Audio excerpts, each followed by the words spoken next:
Thank you, Connor. And I want to say great job to Connor and the rest of my classmates. I'm very proud of the work we did on this project. It was not easy, and thank you guys.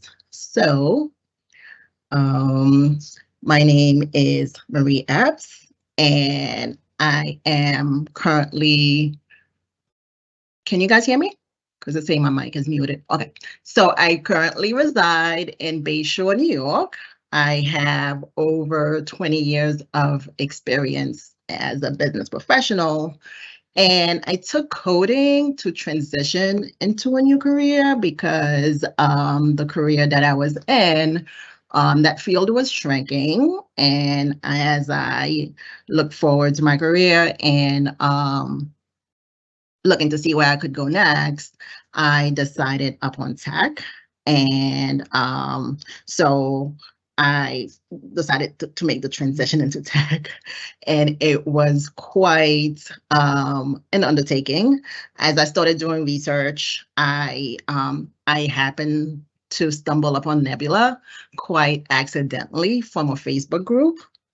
And when I made the inquiry into Nebula, it so happens that they had a cohort starting in 2 days. So I had to make a decision in 2 days whether to join or not. And I jumped right in. I didn't even have a laptop. And they came through and provided me with one.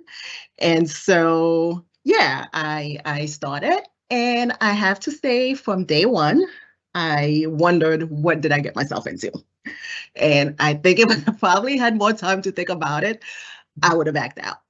And like Miss Laurie said, they amass all types of learners, and I wasn't the traditional learner. I was a late starter.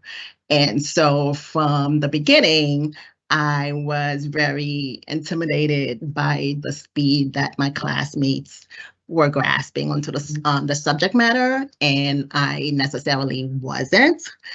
And but they were overwhelmingly supportive and patient as I asked a lot of questions. They would sit through patiently when I would hog up all the class time asking questions and having Brendan break down code to where I could understand it.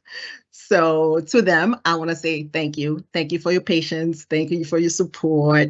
And I'm very proud of every one of you. And I know all three of you are going to do really, really, really amazing things. And I can't wait to see what you guys do going forward.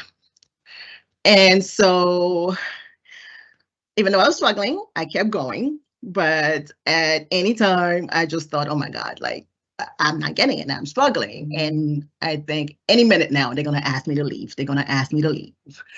But they didn't.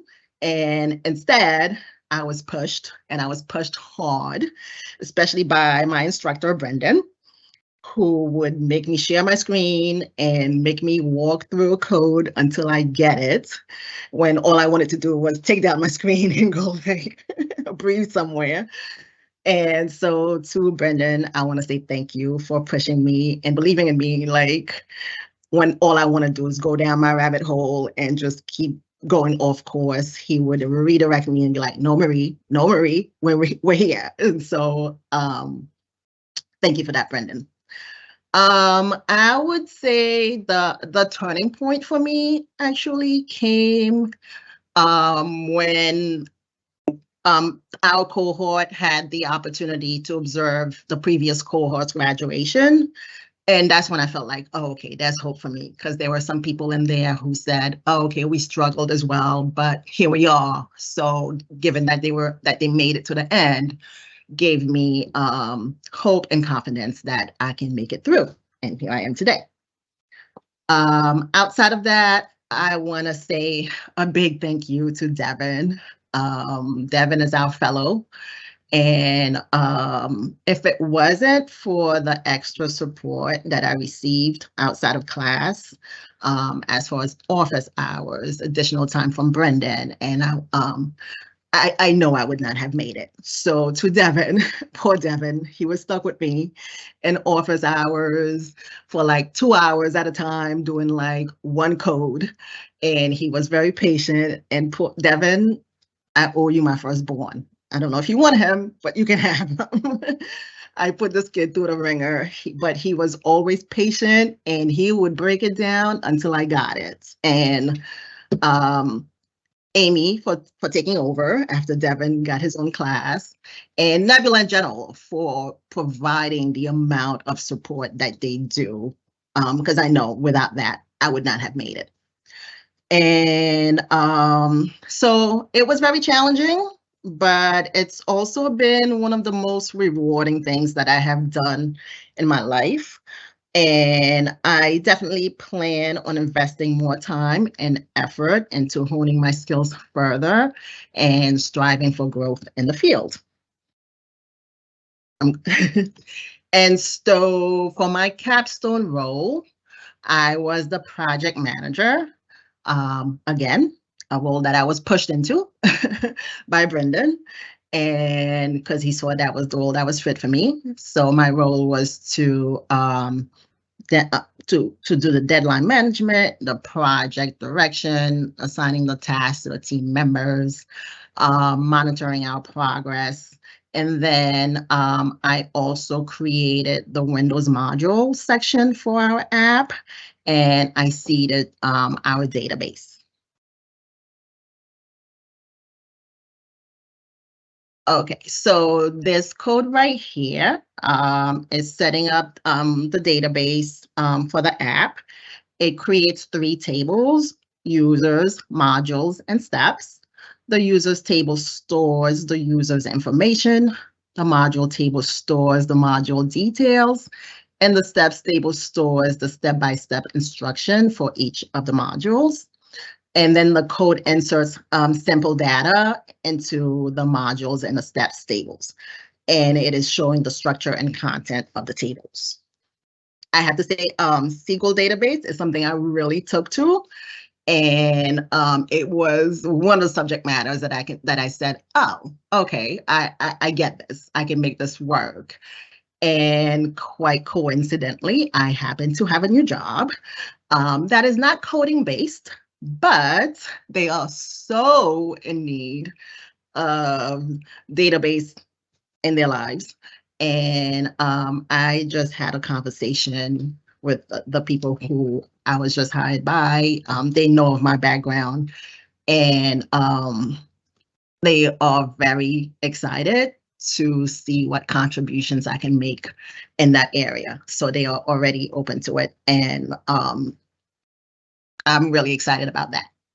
And so the other component I was responsible for was the password component. And this code here is showing a snippet of a React component for password protection feature. And it uses the state hook to manage the state of the command variable, which represents the user's input. And the component renders a form with an input field and a submit button. When the user enters a command and submits the form, the handle submit function is called, which clears the input field by setting the command state to an empty string. And the component allows the user to enter the password commands and submit them for further processing or validation. Okay, and the other one was the incorrect answer model. And this one is defining a React component for a model that displays a message for the incorrect answer. And it receives a props for controlling the model's visibility, which is open, handling the close event, which is on close, and triggering the next action on next. So it includes a heading, a message, and a next button. And that's it for my part. Any questions? Sure, I got one for you, Marie.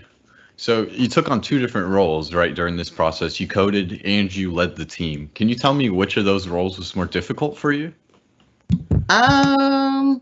Definitely the coding, because I today I still struggle, but I am committed to learn. Leading the team, I definitely have experience doing that, so that was pretty easy. So All right. Thank you for that. We'll take any other questions. Yeah. So Marie, congratulations. We're super proud of you. So, yeah, so you're a testament to the work we do, and so I love that you made it through, and we knew you would. Otherwise, we wouldn't have selected you. So it's really kind of seeing, I love to see the potential in people and what I know that they can do because they don't see it themselves. And so, and to help them see that themselves, which you struggled with, but through the support of the team and all the work with Anam and the folks, through the coaching sessions and Devin and Brandon and everybody on board, we're all committed to making sure that you crossed the line and got through this program and that you were successful in obtaining a job. And I'm just super excited that you got a job and that you're loving what you're doing. And it's an opportunity for you to continue to build on that passion or interest in the database side of things. Is, one of the things we always share with our students that come to the program. Not everybody might end up as a software engineer when they finish, at least not in their first job, right? But it's building those foundational skills and understanding how to work in this field and understanding how to communicate and talk to people who are coding that you might be working with is so crucial. So you will be an asset to any employer because of this experience and what you bring to the table of your knowledge and understanding of how to work in this environment. So that's huge. So congrats again to you. I know you're going to go big places, and we're going to, as you said, you're excited to watch everyone else's career and where they go. We're excited to watch yours. So congratulations again, and looking forward to seeing where you take it. Thank you. I have a question, Marie. Also, I appreciate the the recognition. But yeah, no, I was going to ask you, what do you have to say to any students who are struggling and the importance of office hours to you? Oh, wow. Like I said, if it wasn't for the time that I spent in office hours, there would be no way I would have done this because, in class, we're going through a subject matter pretty quickly. And then, it's not just Marie in the class. We have to be respectful of others' time. And it's like anything else that you do, like the more you put into it, the more you're gonna get out of it. While I wasn't, I'm not the best coder, but I was determined to see it through. And I knew the only way I could do that was to take advantage of every, and I did. I took advantage of every single resource that was available. And if anyone watching this struggling, the answer is there, and it's in office hours. And poor Devin has been stuck with me doing one code for 2.5 hours. So if it's there, you need to take advantage of it. If you're not understanding it, you need to take advantage of it. So, and we have like 4 out of 5 days of the week of office hours available. And I took advantage of every single last one of them to the point where, like, when other people showed up, I would get upset because it's like my personal time. So definitely take advantage of that. Take advantage of your teammates. If someone is doing better, like reach out to them and maybe I know Sean and Connor were good for that, like having sessions with each other. So make use of your resources, and office hours definitely being the biggest one of them. Thank you, Marie, and congrats. Thank you. Congrats to you. This is half of yours too, Devin. All right, there's a comment in the chat I just want to share with you. It says, I just want to say I admire your hard work and perseverance. Good luck to you and your future endeavor. And that came in from somebody out listening and watching. Anonymous. All right. And if there's no more questions in the chat, oh wait, actually no, there's one more. No, there's no more questions in the chat. So we'll hand it back. If any peers have anything they want to say to Marie, otherwise we'll hand it back. Marie, I just want to tell you that I told you so. I told you stop beating yourself up. I told you got this. Look, I had my moments where I was doing great, as you mentioned, like, it was kind of intimidating. And then what happened towards the end of the program when we started doing all this back end stuff? I lost it. My brain turned into oatmeal. Okay? You did it. We did. We did. All right. Great job, Marie. Thank you, everybody. Great job, you guys.